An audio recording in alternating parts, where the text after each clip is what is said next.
Quem não gosta de ouvir falar de si próprio, da sua própria personalidade, ainda mais se for avaliar as boas características? Entendem isso?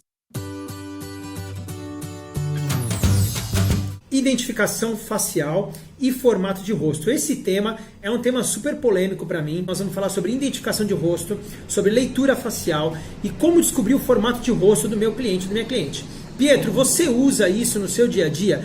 Gente, eu costumo gravar vídeos e dar aula somente daquilo que eu uso. Só que depois de muita polêmica, em todos os meus vídeos, em todos os cursos online, em todos os cursos presenciais, workshops, em tudo que eu faço, sempre os cabeleireiros, os consultores de moda, os consultores de estilos, personal styling, todas essas pessoas que fazem esse curso, a galera do mundo corporativo, a galera de RH, sempre fala, mas Pietro, senti falta no seu curso dos formatos de rosto. Como que eu faço para detectar, como que eu faço para identificar o rosto, a face, para saber o formato? Mas eu vou nesse vídeo contar para você como que se usa e como que se identifica e o que significa o formato de cada rosto, tá bom? Normalmente, os formatos de rosto, eles eram utilizados dentro do visagismo de qual forma? Eles eram assim, olha, o formato triângulo, ele tem tal personalidade ou tal temperamento. As pessoas que têm o rosto arredondado, elas passam uma impressão mais doce ou mais angelical, que é verdade, não deixa de ser verdade. Porém, o que acontece? Passar a impressão baseada num rosto é uma coisa. Aquilo de fato ser a característica, a personalidade ou o temperamento real daquela pessoa é outra coisa. Tem uma coisa que eu brinco nos meus cursos, que eu falo assim, se você, consultor de moda, não sei se você é profissional da área da beleza, da moda, se você é só um curioso, se você é curioso, continua aí, porque visagismo a gente sempre aprende, e sempre é bom, mesmo para a galera que trabalha em RH, atendimento, médicos, advogados, e mais um monte de gente por aí. Então assim, como que eu vou analisar o rosto de Kim Kardashian? Se a Kim Kardashian tem um monte de intervenção facial, se ela pôs boca, se ela colocou aqui ácido, se ela fez isso, se ela fez bichectomia, se ela fez não sei o que, se ela fez a sobrancelha, se ela pôs mega hair, se ela alterou, se ela faz uma super maquiagem, se ela faz as maquiagens marcadas, né? Se ela faz tudo aquilo que cria luz e sombra, como que você vai avaliar? Aí você pode sabiamente me responder, não, Pietro, quando eu vou fazer um teste de coloração pessoal, ou quando eu vou fazer um teste para descobrir o formato de rosto da pessoa, eu tiro toda a maquiagem dela, eu prendo o cabelo dela para trás, eu abro bem o rosto dela. Tudo bem, mas mesmo assim você ainda não tem a certeza absoluta, ou você não consegue generalizar, dizendo que ela não tem uma intervenção facial. Concorda? Porque ela pode ter alguma cirurgia, ela pode ter algum processo de visagismo orofacial com ácido, que pode ter aumentado as quantidades aqui de estrutura mesmo, de face, e aí você pode achar que o rosto dela é um formato e na verdade o rosto dela é outro. Mas aí você sabiamente pode me dizer, não, Pietro, mas eu analiso o rosto interno, interior e o rosto externo. Eu apalpo bem o rosto dela ou dele para descobrir verdadeiramente o formato de rosto. Aí a gente começa a ficar um pouquinho mais esperto, até porque se a pessoa tivesse mais gordinha, mais magrinha, mais velha, ou se ela for ainda uma adolescente de 14, 15 anos, ela pode estar ainda numa fase que o rosto pode se transformar, beleza? Então vamos primeiro, como que eu identifico os formatos de rosto, tá? A questão de apalpar ele é uma boa ideia, tá bom? É uma ótima ideia. Apesar de que a questão de apalpar, existem linhas do visagismo acadêmico desenvolvido pelo professor Robson Trindade, pela Tânia Trindade, que são meus pais, são mestres na área também.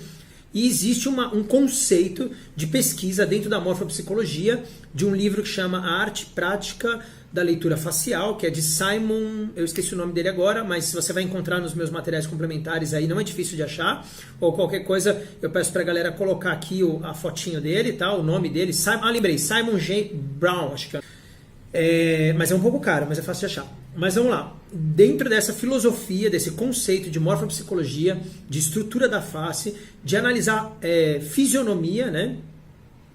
E aí, peraí, vamos abrir um parênteses aqui. O que é formato de rosto, o que é fisionomia e o que é expressão para você, né? Porque existem nuances de significados. Uma coisa é a expressão do Pietro, essa é a expressão do Pietro. A outra coisa é o formato de rosto do Pietro. A outra coisa é o semblante, a fisionomia, né? A aparência do rosto do Pietro, como está. São coisas diferentes e que são coisas importantes para a gente se aprofundar um pouquinho e entender o que significa uma coisa e o que significa outra. Então, indo um pouquinho aqui para a questão, eu fiz um desenho bem básico, bem geométrico e sem régua, sem nada, porque o Pietro não é muito bom de desenho, né? Mas vamos lá. Desculpa o genipapo da mão, hein? Então aqui, primeiro formato de rosto que a gente vai falar aqui é... também tem essa pergunta. Antes de eu falar dos formatos que eu acredito que existem, quais são os formatos que existem para você? Porque também tem essa questão. Cada linha de visagismo trabalha alguns formatos que existem em todas as linhas e outros formatos que existem em algumas linhas de raciocínio. A galera acredita em alguns tipos de formato e outros não. Eu já ouvi dizer que existe um formato chamado coração. Não sei. Mas vamos lá, vamos ao que a gente vai tentar ilustrar. Então aqui é o rosto formato triângulo, né? Então tá aqui o triângulo. Como que eu identifico, ou como que eu faço uma identificação facial desse formato de rosto? Normalmente um rosto triangular, ele vai ter mandíbulas um pouco maior e um estreitamento nessa região de testa. Então aqui, mandíbula, queixo, maxilar, né? Mais plano, reto, e aqui a testinha vai diminuir. Então a testinha vai dar uma diminuída e aqui vai ter uma coisa mais dilatada embaixo. Então assim a gente vai ter um rosto mais triângulo, certo?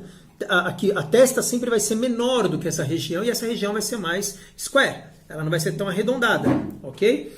Um outro formato que existe é o triângulo, tá aqui. Ops, virou ao contrário. Um triângulo invertido. Como que é um triângulo invertido, Pietro? O rosto do Pietro, por exemplo, parece bastante com um triângulo invertido. Por quê? A testa é um pouquinho maior e o queixo é mais fino. Então a testa ela é um pouquinho mais dilatada, aqui um pouquinho mais square, e o queixo, se você olhar, o queixo do Pietro dá uma afinada e aqui é maiorzinho. Se você colocar uma régua aqui, você vai ver que aqui é menor. Essas são dicas básicas, né, de como identificar o formato de rosto para acabar com o tabu de que o Pietro não fala de estrutura de rosto. Vamos lá. Então aqui outro formato, losango. Como que eu vou identificar um losango, Pietro? O losango, na verdade, vai ter as áreas zigmáticas aqui, essa região aqui, normalmente mais dilatada. As modelos, os homens mais bonitos do mundo aí do cinema, da beleza, né? A Sibeli está aqui do lado fazendo assim, porque o dela é desse formato. Normalmente é o formato mais desejado, porque tem área zigmática mais ampliada. Então testa dá uma afinadinha, queixo dá uma afinadinha, e aqui a área zigmática, tipo assim, ó. E aqui dilatado. Porque o Pietro não tem área zigmática, é bem baixa do Pietro, tá bom? A Sibeli está falando que é zigomática. Vamos lá. Eu acho que é zigmática, eu nem sei mais como é que chama isso. Vamos em frente. Retângulo alto, que é o próximo formato aqui. Retângulo alto, observa o que é um retângulo. Um retângulo ele tem uma coisa, o retângulo alto é esse que é comprido aqui, e ele vai ter testa e estrutura de maxilar e mandíbula meio que semelhante. A do Pietro é menor. Então a gente vai ter mais ou menos proporcional testa e a parte de maxilar e mandíbula, que seria aqui, só que o rosto é um rosto mais comprido. Esse é bem facinho de identificar. Basta você ver a coisa dele ser comprido e aí você compara se há uma proporção em cima e embaixo, você vai se identificar rapidamente. O outro, que é esse aqui, que é o retângulo. O retângulo, diferente do retângulo alto, ele é um retângulo na horizontal. Então, como que eu vou identificar um retângulo na horizontal, Pietro? Normalmente a gente vai ter a área de testa e a área de queixo mais largas, né? Porque o outro era mais estreito, era comprido, mas era estreito e proporcional. Esse a gente vai ter mandíbula, maxilar e testa mais largas e um rosto maiorzinho, mais esticado para as laterais. Ele vai ser mais compridinho de assim, ó. Vai ser assim, eu tinha que dilatar assim o rosto do Pietro e aqui tinha que aumentar, porque do Pietro, já sem forçar, do Pietro para ser retângulo tinha que crescer aqui. Beleza? E aí nós temos o quadrado. O quadrado, já falava geometria, 4 lados iguais. Você vai olhar, ele é bem reto, bem square, né? O retângulo alto também é square, o retângulo baixo também é square nas laterais, mas ele vai ser um rosto mais harmônico, porque ele tem que ter visualmente quase que 4 lados iguais. Você vai olhar, ele vai ser mais achatadinho aqui, né? Ó, mas assim, bem quadradinho. Tamo lá? Tamo junto? O próximo seria o redondo. Qual a diferença do redondo e do quadrado? Regra básica da geometria. Se você tem dentro de um quadrado a possibilidade de criar um redondinho, a diferença é que o redondo não vai ter essas marcações de testa aqui na região de testa. E na região de mandíbula eles vão arredondar. Então vai ser achatadinho, arredondadinho. Vai lembrar um quadrado, mas vai ter os cantos arredondados, né? Isso é importante. Na testa, ele dá uma curvadinha, e aqui embaixo também ele dá uma curvadinha, e ele é menor, assim, normalmente o redondo, normalmente eles são menores. Muito oriental, não é uma regra, mas muito oriental tem esse redondo. Aí começa a polêmica final. A polêmica final é, o visagismo estrutural, acadêmico, o visagismo de Claude, o visagismo de harmonização, famoso visagismo de harmonização, ou de caráter. Caráter seria enfatizar o formato que ele tem. Né? Então, se ele é um losango, deixar ainda mais losango, deixar ainda mais predominante o formato que ele tem. Harmonizar, criou-se uma regra, não sei quando, criou-se uma regra de que a harmonização antigamente era ovalizar, né? Significava harmonizar. Porque antigamente, Pietro, porque já a gente vai falar sobre o visagismo orofacial, que transformou esse conceito de ovalizar. Então, inicialmente, para a gente entender, tá? Um conceito de beleza dentro de harmonia, no primeiro momento era pegar todos esses formatos, eu vou pegar esse triângulo, olha lá o triângulo aqui, e eu vou fazer o que a harmonização mandava fazer. Então ela pegava esse aqui, ela tinha que criar um oval dentro do triângulo. Tá, como que eu vou criar um oval dentro do triângulo? Então se o rosto da pessoa é um triângulo, testa estreita, e aqui embaixo mais largo, porque é um triângulo, certo? Queria fazer um risquinho aqui assim na tela, aqui assim, ó. Queria fazer um risco assim na tela do Pietro, que seria o contrário do meu rosto. Então a ideia era criar um processo de ovalizar isso para se criar um rosto harmônico, para se fazer o visagismo de harmonização. Para eu fazer isso, eu precisava estender um pouquinho aqui, né? E eu precisava tirar um pouquinho do ângulo aqui que ele tinha aqui, né? Ó, tinha que quebrar um pouquinho com esse ângulo. Então eu poderia, por exemplo, se fosse num homem, eu poderia criar uma barba para criar um efeito mais ovalizado. Se fosse no caso de uma mulher, a gente poderia maquiar, apagar um pouquinho essas regiões aqui, né? Diminuir, criar um formato mais arredondadinho, tirando as quinas, tirando as pontas do triângulo. Era um processo de ovalização e de harmonização. Aí entra outro tabu. As pessoas falam, Pietro, qual é o corte ideal para cada formato de rosto?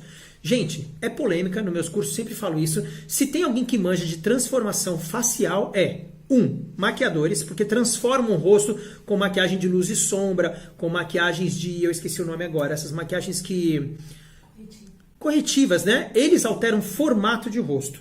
Outra coisa, lógico, a gente pode fazer um cabelo. Então vamos pensar numa cliente que tem um rosto bem triangular, ela tem um rosto aqui, ó, mandíbula e maxilar mais retão e largo nas pontas, e aqui o queixo estreito.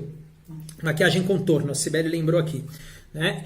É lógico que você fizer um Chanel nela, então se você fizer um Chanel de bico aqui, você vai conseguir tirar, o bico vai vir aqui, né? O bico vai vir aqui, imagina o triângulo dela aqui, vindo aqui, né? O triângulo dela maior, então ela é assim. Você vai fazer o cabelo dela agora aqui num Chanel e ela vai descer um bico aqui assim que vai esconder as pontas do triângulo dela. Nesse esconder a ponta, vai criar um rostinho nela mais oval.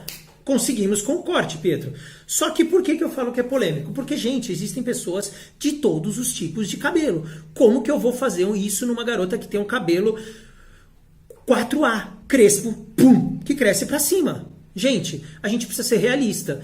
Esse fundamento é muito legal. Esse fundamento vale a pena estudar. Vale a pena ter essa informação e por isso eu estou disponibilizando para você completamente gratuito aqui no canal. Mas não é determinante, não é a parte mais importante, não é isso que vai fazer de você um visagista e não é isso que vai depender somente de você entregar uma consultoria completa, uma coisa legal para cliente. É normal a pessoa querer saber o rosto dela. Quem não gosta de ouvir falar de si próprio, da sua própria personalidade, ainda mais se for avaliar as boas características. Entendem isso? Então, vamos em frente. Aí vamos para o formato de rosto do Pietro. Então, o formato de rosto do Pietro, mais triangular, engana. Aqui tem muita informação. Se você tirar o meu cabelo da testa aqui, você vai ver que a minha testa, olha lá, ela é maiorzinha aqui. E aqui ele dá uma leve afinada. Então, o que vai valer? Pontos, desce aqui, aqui como afina, aqui como afina, vira um triângulozinho. Pode até ver uma coisa engraçada, que eu não estou retinho por causa da câmera. Me parece que esse lado é um pouquinho mais arredondado do que esse aqui, ó. Um pouquinho mais ovalizado e aqui um pouquinho mais, quase que zigmou aqui, ó, quase que marcou um pouquinho assim, quase que afundou aqui e afundou aqui. Então aí entra outra polêmica, os dois lados do rosto não são iguais. Se a gente olhar o perfil do Pietro desse lado e o perfil desse lado, a gente vai achar que um rosto é diferente do outro e de fato eles são diferentes porque o lado direito a gente herda de toda a família da mãe e o lado esquerdo a gente herda de toda a família do pai.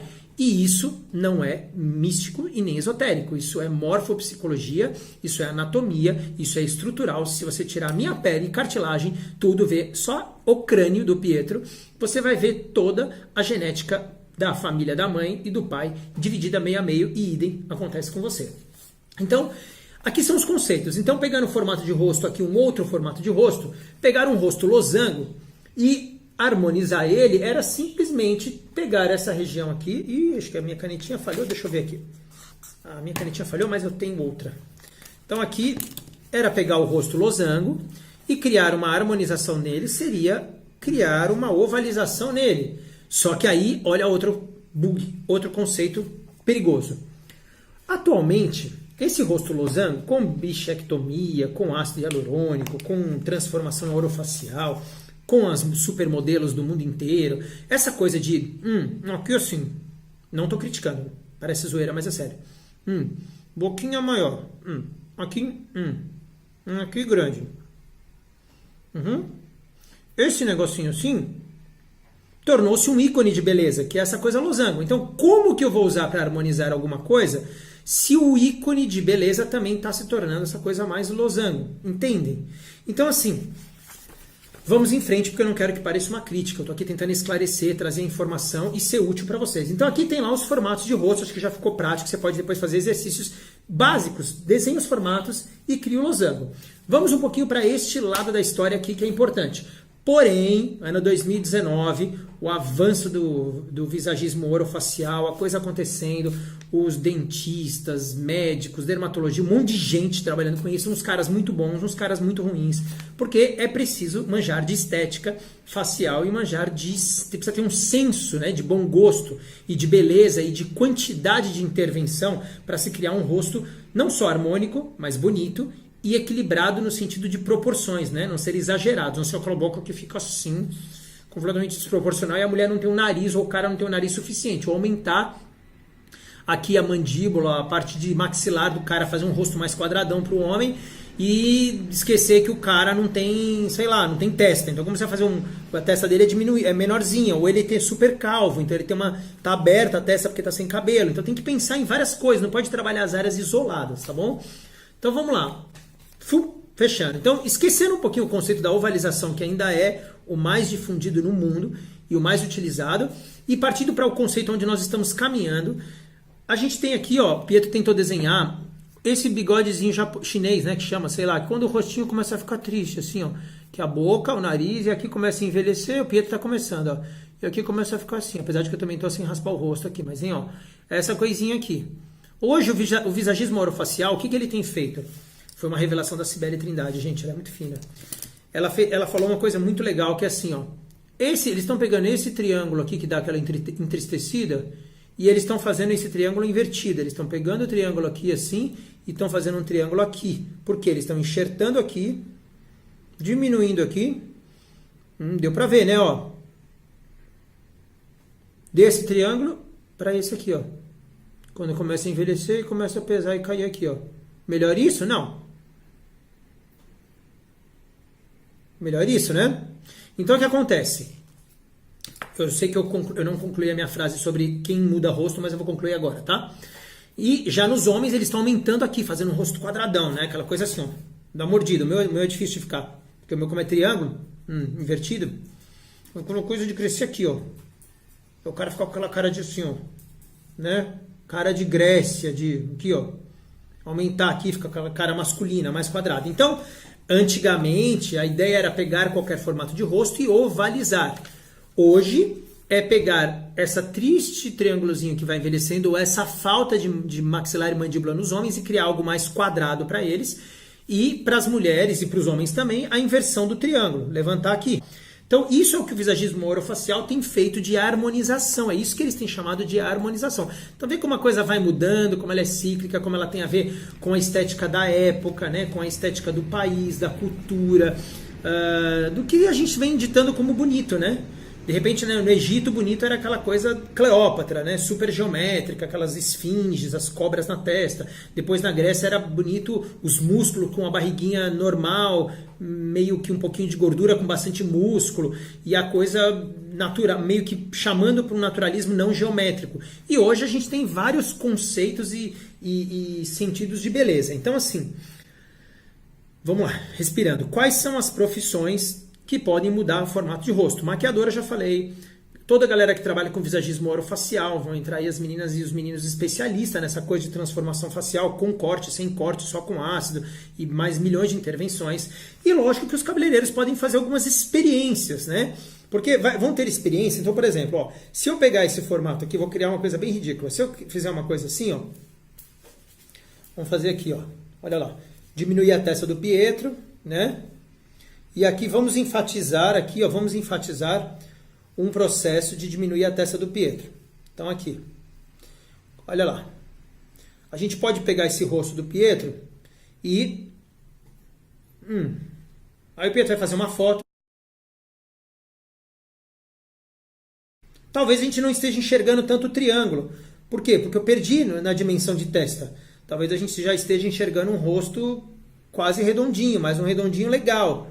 Né? Porque o redondo às vezes é legal. Às vezes a pessoa fala assim, meu rosto é redondo. E às vezes ele não é redondo, às vezes está se sentindo gordinha. Porque muito rosto redondo é legal. É importante refletir sobre isso também, tá? Não chega a ser redondo porque eu tenho essa angulação aqui, né? Ó, ele dá uma angulada aqui o meu, não tem jeito. Mas mudou. Olha lá como está agora. E olha aqui. É lógico que se a gente fizer isso, transforma completamente. Isso vai transformar tudo, né? Testa, para onde eu vou pôr o topete. Então aqui a gente vai abrir, né? O rosto vai ter essa sensação de expansão. Então assim, a gente precisa refletir. Só que aí vão entrar textura de cabelo, volume de cabelo, quantidade de cabelo, tamanho do cabelo. Tem muitas coisas. Cor do cabelo, né? Se tem raiz escura, se não tem raiz escura. Uma coisa importante é trabalhar a proporção. Então assim, proporção é isso aqui, ó. Se a pessoa acha a bochecha dela, sem boné, se a pessoa acha a bochecha dela grande, gordinha, cheia, se eu cortar aqui muito curto, vai aparecer mais. Se eu deixar o cabelo crescer, aqui vai ganhar cabelo e aqui vai ter a sensação que diminuiu. Certo? Por uma questão visual. Então essa questão de proporção para formato de rosto super funciona, é super legal e vai dar conta do recado. Mas para não perder tudo a ideia aqui, hoje eu quero dizer para vocês, deixar alguns pontos para você lembrar. Primeiro, quais são as referências de estilo do seu cliente? Segundo, qual é a cultura visual do seu cliente? Vou dar um exemplo. Eu passei um creme numa cliente esses dias e ele tem um óleo essencial de cravo. Quando ela sentiu o aroma, ela falou assim, isso lembra minha avó. Talvez lembrar a avó dela seja uma coisa boa, positiva, afetuosa, gostosa, amorosa, ou talvez lembre algo mais velho. Mas o cravo não tem uma ligação de ser um aroma idoso, né? Ou afetuoso. Talvez ele seja quente, estimulante, mas vai depender muito de qual é o background, o insight, a memória e a vivência que cada um tem. Então, na escolha do corte ideal, na escolha da transformação, você tem que refletir qual é o estilo da pessoa, qual é a interpretação que ela tem daquilo. Né? Vou dar um outro exemplo bem radical. Talvez, para a mulher brasileira sair com o cabelo molhado, ela não goste, ela ache feio. Talvez para a mulher que mora na praia seja normal, porque é normal, é cultural delas. Talvez para as mulheres na tribo indígena seja falta de respeito, seja vulgaridade. Então, a abordagem cultural de cada um também vai mudar muito. E a percepção de cada profissional, de cada visagista, de cada personal stylist, de cada consultor de moda ou de cada cabeleireiro que vai sugerir um corte ou um estilo, também a sua percepção precisa estar alinhada com a interpretação do seu cliente e com a interpretação de quem vai ver o seu cliente assim. Porque você pode preparar um look para sua cliente e ir dar uma palestra, por exemplo, onde eu fui lá no Xingu, na Amazônia, e lá cabelo molhado e camiseta e cabelo solto na tribo, é falta de respeito, é vulgar. Diante da tribo uma mulher aparecer assim. E aqui, no Parque Ibirapuera, em São Paulo, é normal. É uma coisa que qualquer pessoa faz. Uma atleta faz, uma pessoa simples faz, uma pessoa rica faz. É normal, ninguém vai te olhar estranho por isso. Então a questão cultural, a questão do conhecimento, da especificidade da cultura da sociedade que ela vive, o que significa adequação para o seu cliente, o que significa mudança. Então esses são temas que vão abordar todo o conceito do visagismo humanizado, do visagismo antropológico. Agora, para fechar esse vídeo, de uma forma bem básica, não proporcional, esse aqui eu fiz só uma coisa para a gente idealizar que isso aqui seria a proporção áurea, certo? O Phi da beleza, que todo mundo está falando, o pessoal da física quântica, da meditação, do yoga, é lindo isso, é maravilhoso, é real, né? São as proporções da natureza, tudo isso é legal. Porém, observe que na matemática, na geometria, em todos os conceitos, existe um ponto de origem, chamado como, aqui nesse caso, um ponto de atração, né? Um ponto de concentração. Esse ponto aqui é o que eu acho mais essencial você avaliar para o seu cliente, para o visagismo do seu cliente. Isso é o visagismo do ser. Você vai avaliar qual é a espiritualidade, as crenças dele, você vai avaliar qual é o intelecto dele, no que ele... como que é a expansão dele mental, o que ele estudou, o que ele gosta. Você vai avaliar a fala dele, a conversa dele, você vai avaliar as emoções, os sentimentos, você vai avaliar a alimentação, o contato dele, o que ele gera para o mundo, os propósitos dele, né, o que ele quer reproduzir. Você vai analisar outros eixos, outros pontos de concentração de informação que estão dentro do ser humano, para você poder construir realmente uma beleza que tem fundamento interior e exterior. Por isso que eu não falo tanto do rosto. Eu acho legal, mas eu acho que aquilo que está dentro é o que vai realmente construir uma beleza completa de identificação com o seu cliente ou com você mesmo. Vou deixar aqui um livrinho, olha lá, A Arte Estética, tá bom? Olha lá, para vocês pesquisarem, aqui está o nome do autor, né? Rudolf Steiner. Vale muito a pena, vai ter mais sobre o assunto que eu acredito, que eu gosto. Espero que tenha gostado, deixa seu like, deixa seu comentário, compartilha no seu Facebook. Muito obrigado.